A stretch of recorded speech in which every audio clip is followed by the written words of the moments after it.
শীতে আমরা সবাই চাই যে কিছু গরম গরম নাস্তা তৈরি করে খেতে। তো আজকে আমি আপনাদের সাথে খুবই সহজ পদ্ধতিতে এবং অল্প সময়ের মধ্যে অল্প পরিশ্রমে আপনাদের সাথে আমি একটা নাস্তার রেসিপি শেয়ার করব, যা হয়তো আপনারা সবাই কম বেশি শুনেছেন, মোগলাই পরোটা। তো আজকে আমি আপনাদের সাথে এই মোগলাই পরোটা রেসিপি শেয়ার করব। তো পুরো একদম স্ট্রিটের মতো কিন্তু এর স্বাদ হবে যদি আপনারা ভিডিওটা স্কিপ না করে দেখতে থাকেন, তাহলে কিন্তু আপনারা একইভাবে তৈরি করতে পারবেন। নাহলে কিন্তু দেখবেন আপনাদের পরোটার স্বাদ স্ট্রিটের মতো হবে না। তো পুরো ভিডিওটা স্কিপ না করে দেখতে থাকুন। দেখুন, আমি 2 কাপ পরিমাণে ময়দা নিয়েছি, তার উপরে আমি হালকা 1 চামচ পরিমাণে আমি জোয়ান দিয়েছি, যাতে একটু টেস্টটা ভালো আসে। আপনি জোয়ানটা চাইলে স্কিপ করে যেতে পারেন। এরপর আমি এর মধ্যে 2 চামচ পরিমাণে রিফাইন তেল দিয়ে দিলাম। রিফাইন তেলটা দেওয়ার পর এবারে তেলটার সাথে আমাদেরকে ময়দাটাকে খুব ভালোভাবে ময়ান দিতে হবে।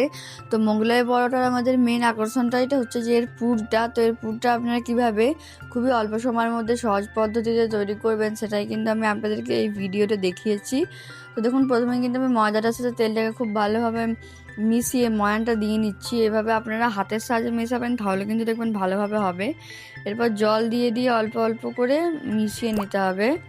এরপর দেখুন, আমি জল দিয়ে একটু একটু করে ময়দাটাকে প্রথমে মেখে নিচ্ছি। আপনারা অল্প অল্প করে জল দিয়ে মেখে নেবেন, আর চাইলে কিন্তু আপনারা এখানে কুসুম গরম জলও নিতে পারেন। দেখুন, ময়দাটা কিন্তু আপনারা এরকম সফট রাখবেন, আমি দেখিয়ে দিচ্ছি। তো ময়দাটা একটু সফট রেখে ওটা আমি 10 মিনিটের জন্য রেস্টে রেখে দেওয়ার পর দেখুন এরকম 4টে বড় বড় লেচি কেটে নিয়েছি। তো আমি এখানে অল্প করেই তৈরি করছি। এখানে আমি পুরের জন্য এখানে পেঁয়াজ কুচিয়ে নিয়েছি, কাঁচা লঙ্কা কুচিয়ে নিয়েছি, ধনেপাতা, আর এখানে আমি 2টো ডিম নিয়েছি। তো এবারে আমাদেরকে পুরটা রেডি করতে হবে। তো দেখুন, একটা পাত্রে আমি প্রথমে এখানে যে পেঁয়াজ কুচিগুলো নিয়েছিলাম, পেঁয়াজ কুচিগুলো দিয়ে দিলাম। আমি কিন্তু খুব ফাইন ছোট ছোট করে কুচি করেছি পেঁয়াজগুলোকে। আপনারাও কিন্তু একটু মোটা মোটা রাখবেন না, তাহলে কিন্তু দেখবেন সেদ্ধ হতে প্রচুর সময় লাগবে। তো এরপর কাঁচা লঙ্কা ধনেপাতাটা দিয়ে দিলাম। দিয়ে এবার আমাদেরকে এর মধ্যে ডিমটা দিয়ে দিতে হবে। এখানে আমি পুরটা তৈরি করব, তো তার আগে আমাদেরকে এখানে 1 চিমটি পরিমাণে লবণ দিয়ে দিতে হবে, যেহেতু আমরা ডিমটা দেবো তো টেস্টটা ব্যালেন্স হয়ে যাবে। এরপর দেখুন, আমি এর মধ্যে হালকা পরিমাণে গোলমরিচ গুঁড়ো দিয়ে দিলাম। গোলমরিচ গুঁড়োটা আপনারা অল্প পরিমাণে দেবেন, জাস্ট টেস্টের জন্য। এরপর দেখুন, আমি এর মধ্যে হালকা চাট মশলা দিয়ে দিলাম। চাট মশলা যদি আপনাদের কাছে থাকে তো আপনারা অবশ্যই দেবেন, স্বাদটা কিন্তু দুর্দান্ত হবে চাট মশলা দিলে। তো দেখুন, এরপরে আমি এর মধ্যে ডিমটা দিয়ে দিচ্ছি। আমি এখানে 2টো ডিমের ইউজ করেছি। আপনারা আপনাদের পুরের যেমন পরিমাণটা করবেন, ডিমের পরিমাণটাও সে বুঝে আপনারা কম বেশি করে নেবেন। দেখুন, আমি এখানে 2টো ডিম দিয়ে দিচ্ছি। আর ডিমটা কিন্তু ফ্রিজে ছিল, তো ফ্রিজ থেকে আমি বের করে প্রথমে ডিমটাকে ঠান্ডা করে নিয়েছি। তারপর কিন্তু গরম করে নিয়েছি, তারপরেই কিন্তু আমি দিয়েছি। কারণ সরাসরি ফ্রিজ থেকে বের করে যদি আপনারা তৈরি করতে লেগে যান, তাহলে কিন্তু দেখবেন অতটা ভালোভাবে ডিমটা গুলতে চাইবে না। তো প্রথমে আপনারা ডিমটাকে রুম টেম্পারেচারে নিয়ে চলে আসবেন।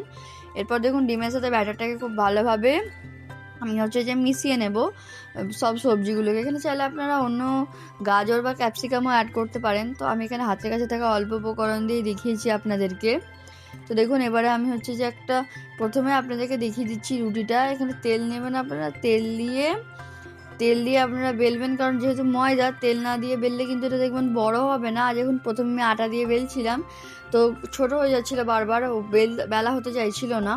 তো দেখুন, এবারে আমি যতটা সম্ভব বড় করে নিচ্ছি এটাকে। আর আমাদের তো যেহেতু আমরা ব্যাটারটা একটু তরল, আমরা সেই জন্য এটাকে একটু বেশি পাতলা করলে হবে না, তাহলে কিন্তু দেখবেন ফেটে বেরিয়ে যাবে।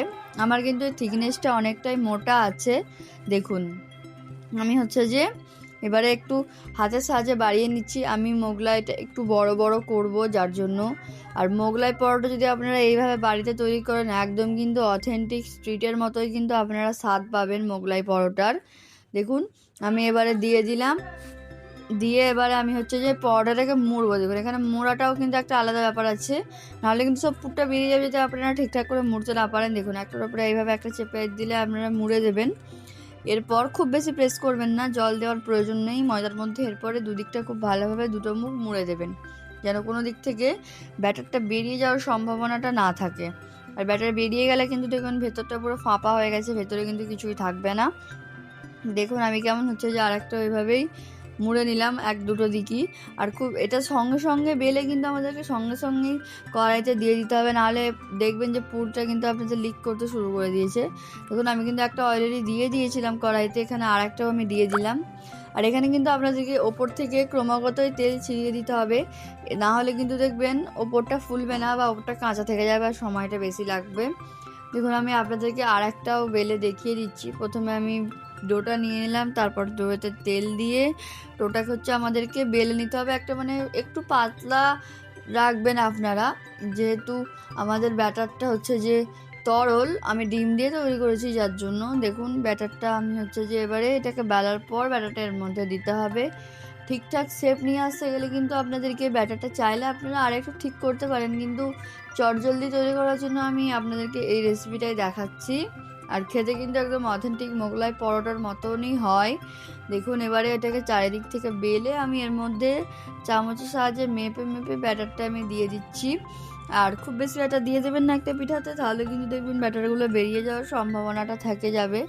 তো দেখুন এটাতে যেমন আমি ব্যাটারটা দিয়ে দিলাম, যখন ব্যাটারটা এখন চারিদিকে ছড়াতে শুরু করে দিয়েছি, এরপর আমি হচ্ছে যে চারিদিক থেকে ব্যাটারটাকে সিল করে দেবো যেন কোনোভাবে এটা বেরিয়ে না যেতে পারে। দেখুন এখন থেকেই কিন্তু পাতলা বলে বেরিয়ে একটু একটু করে চলে আসছে। তো চারিদিকটা আমি একইভাবে, খুব বেশি প্রেস করবেন না, তাহলে কিন্তু দেখবেন চারিদিক থেকে মানে ফেটে বেরিয়ে যেতে পারে। তো হালকা প্রেস করবেন, তাহলে কিন্তু দেখবেন হয়ে যাবে।